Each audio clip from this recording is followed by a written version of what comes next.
Goeienaand, broers en susters. Baie hartelijk welkom bij onze 6e aan van Pinkster 2021. Die Gees maak heel en niet. Kom ons word stil voor God se aangesig.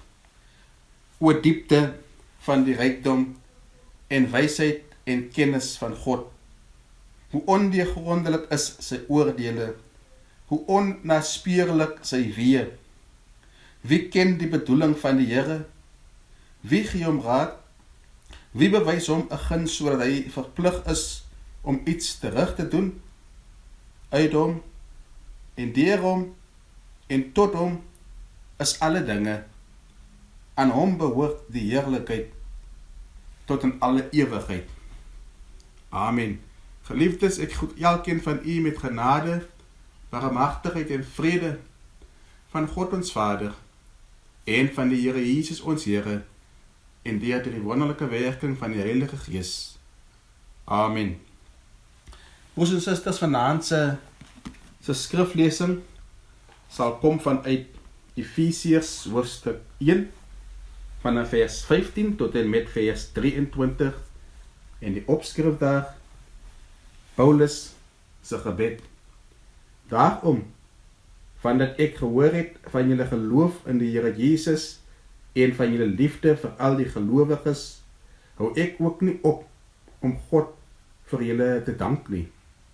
Wanneer ek aan my gebede aan julle dink, bid ek dat die God van ons Here Jesus Christus, die Vader aan wie al die eer toekom, deur sy Gees aan julle wysheid gee en hom so aan julle openbaar, dat julle hom werklik kan ken. Ek bid dat hy julle geestes oë so verhelder, dat julle kan weet watter hoop sy roeping inhou, en watter rykdom daar is in die heerlike erfenis wat hy vir die gelowiges bestem het, en hoe geweldig groot sy krag is wat hy uitoefen in ons wat glo.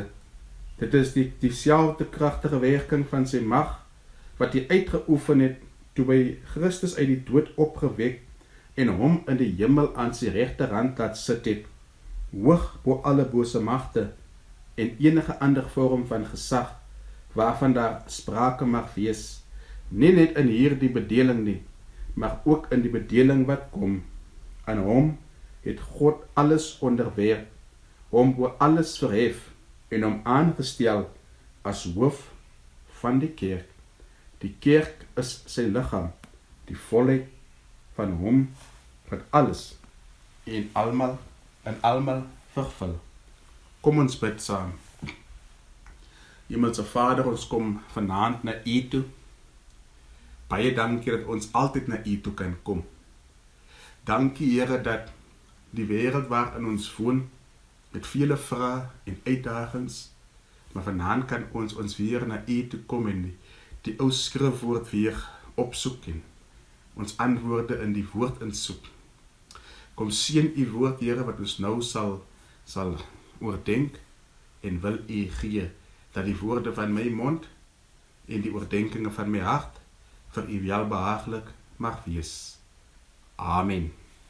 Broers en susters, ons themaatjie vir vanaand is die Gees bou, bemagtig en lei die kerk. Nou broers en susters, 2020 sal altyd in die annale van die kerkgeskiedenis onthou word as die jaar van grendeltyd, wat bekend was vir geen samekomste, geen uitreik, geen bidure, geen feeste, minder offers, aangepaste dienste. Die kerk was toe en die deure die was gesluit. Kerkleiers het kreatief begin om aanlyn dienste te hou sodat mense die woord kon hoor. Ongelukkig kon die boodskappe nie almal bereik nie en was dit vir al ouer mense wie nie sosiale netwerke gebruik nie, wie die meeste geraak was.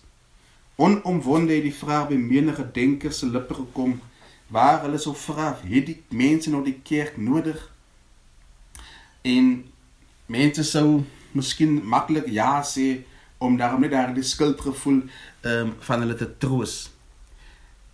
Maar toch, broers en susters, maak gelowiges toch 'n verskil in die gemeenskap, waar dit nie altyd goed gaan met mense nie, waar daar pyn en seer is, so was dit ook in die Grendeltyd, is dit nog steeds. Paulus hoor van die gemeente van Efese, van hulle geloof in die Here Jesus en van hulle liefde vir die gelowiges. Hy hoor hoe hulle lewe, wat hulle doen, wat rigbaar word. Paulus het die goeie getuienis van die gelowiges gehoor. Hy is dankbaar oor die positiewe berig en daarom bid hy 'n besonderse gebed oor die gelowiges van die gemeente van Efese. Paulus sê vir God dankie vir wat in Efese gebeur het. En die beginpunt van sy gebed is wat God in die gemeente doen. Die werk van die Vader en die Seun en die Heilige Gees lees ons in vers 15 tot 17. En dank God vir wat God gedoen het en wat die gelowiges wel kon regkry.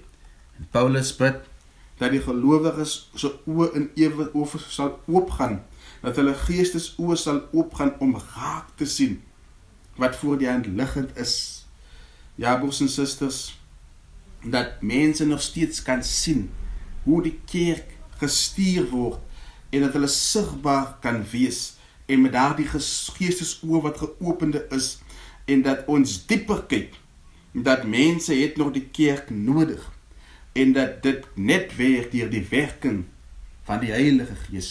Deur die werking van die Heilige Gees word dit moontlik om Jesus as die heerser te erken en te bely. En daarvoor word daar gebid. En Paulus bid dat die gelowige gemeente met daardie geopende oë Jesus werklik sal ken en sal sien hoe dat ons deur hierdie Pinkstergebed met ander oë na die wêreld kan kyk en dat grendel werklikheid nie noodwendig ons grendel nie, maar ons wys dat ons is nie gegrendel as die kerk nie, want ons harte is oop, ons verstand is oop en dit kan geen slot werklik toesluit nie. Paulus bid vir hierdie gemeente dat hulle sal weet watter hoop Jesus se roeping inhou. En dat ons lewe geensins 'n lewe is met 'n hopeloosheid nie, waar die sin van die lewe soms vir ons so swaar is, dat ons sal soek die hoop op 'n eens, nie noodwendig op 'n eindstof nie, maar die hoop op lewe, nie die hoop op 'n finansiële beterskap nie, maar die hoop op die lewe in Christus. En nie dat ons heeldag sal sit en sê, as my omstandighede kan verbeter, en soms in daardie sig uiter en sê, as ek net anders kan wees, maar dat ons werklik waar rigting kan kry deur die hoop wat Jesus vir ons gee, en dat ons Jesus volgelinge sal wees met die heerlike toekoms. Jesus is die oorwinnaar en is die werklike hoop. En daarom, broers en susters, geliefdes, moet ons weet, die kerk is 'n groep mense wat hoopvol is, wat hoop wil gee. Mense wat nie opgee nie, mense wat met geestesoë kyk na die wêreld, mense wat weet dat ons is nog hier om 'n verskil te maak, en nie maar net 'n lekrake verskil nie, maar 'n merkwaardige verskil, en waar die Gees ons bou, waar die Gees ons bemagtig, en waar die Gees ons lei. Ja, broers en susters, en as die Gees vir jou en vir my bou, dan bou ek iemand anders. As die Gees my en jou bemagtig ons 'n volgende persoon. En wanneer die Gees my lei, dan lei die Gees 'n volgende persoon. En so steek ons mekaar aan. Anders as die coronavirus wat ons aansteek om dood te maak, steek die Gees ons aan om mekaar lewend te maak, om mekaar op te bou. En broers en susters, ja, die kerk sal nog steeds, na dit wat ons nou deurmaak, nog steeds 'n plek hê. Hy wil deur ons werk. Hy wil deur jou werk. Hy wil hê dat dieselfde krag wat Jesus gebruik het om wonders te doen, dat ons in daardie krag sal staan. En dat ons sal weet, geliefdes, dat ons in Jesus se diens kragtige mense is, wat hande uitreik na mekaar toe, en dat ons dan sal weet, die Here Jesus is die hoof van die kerk. Dat die kerk die gemeenskap van die gelowiges is wat aan hom behoort, aan niemand anders nie, geliefde broers en susters. Die kerk behoort aan Jesus alleen. Kerk behoort nie aan die predikant nie. Kerk behoort nie aan die diaken of die ouderling of die broer of die suster wat Sondag daarvoor staan nie. Die kerk behoort aan die Here, want die broer of die predikant of wie ook al daarvoor staan, die suster, moet een of ander tyd pad gee, die siekte of sterf. Maar Jesus sal altyd daar wees. En daarom, broers en susters, kan ons weet, ons aanbidding is nie in mense nie, ons aanbidding is in Jesus. En so is ons verskillend, en so is ons die verskillende dele van die liggaam van die kerk, en saam funksioneer ons met ons verskillendhede, ons verskeidenheid, so vorm ons saam die een liggaam van Christus, en maak ons die werk van die Here Jesus as 'n gestuurde groep op 'n besonderse manier duidelik, en loop ons die pad van getuienis in die wêreld waarin ons lewe.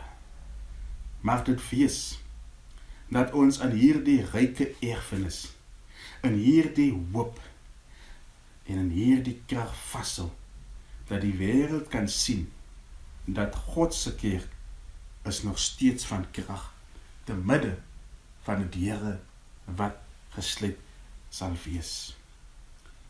Geliefdes, kom ons bid.